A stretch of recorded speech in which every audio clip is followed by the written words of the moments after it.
Салам достор, биздин каналга жазылыңыздар. Башкалар көрсөтпөгөндү биз көрсөтөбүз.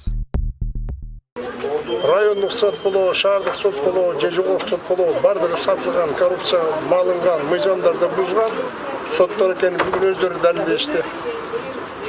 Негизсиз, далилсиз, жалган жала менен камалган Чотон менен Текебаевдин бүгүн сотун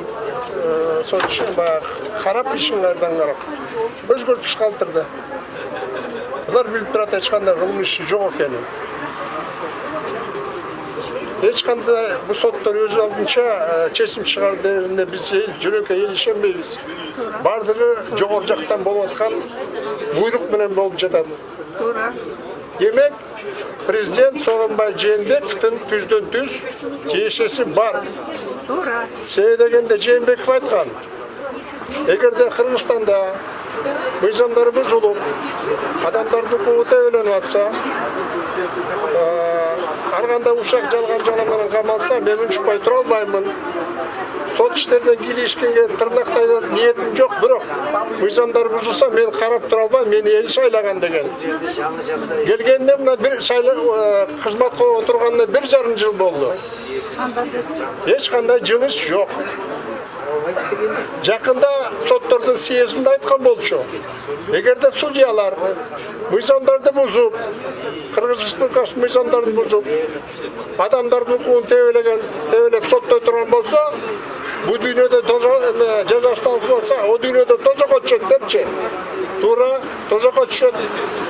А мен президенттин өзүнөн сурагым келет да. Сиз билип туруп, Текебаевдин, Чотоновдун күнөөсү жок экенин билип камакта отурганына мына сиз келгенден бери 1,5 жыл өттү. Эч кандай кыймыл кылган жоксуңар. Мына бүгүн силерге баш экен соттор, прокурорлор ошону мыйзамсыз иштерди кайра калтырды. Ушуну билип туруп отурган сиз тозокко тиги жанагы мыйзам сотторго караганда сиз 10 эсе көбүрөөк тозокто болушуңуз керек. Так что Кыргызстанда бу дүйнөдө дагы, о дүйнөдө дагы билбейм кандай кылып жооп берет бул соттор менен президентибизчи. Бүгүнкү чыгарган чечими соттордун.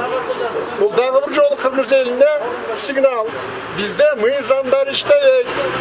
Мыйзамдар иштегенде түздөн түз президент, генеральный прокурор, жогорку соттун төрайымы жана соттор, прокурорлор, тергөөчүлөр күнөөлүү. Башка эч кандай себеп да жок, мына бизде сөз да калган жок.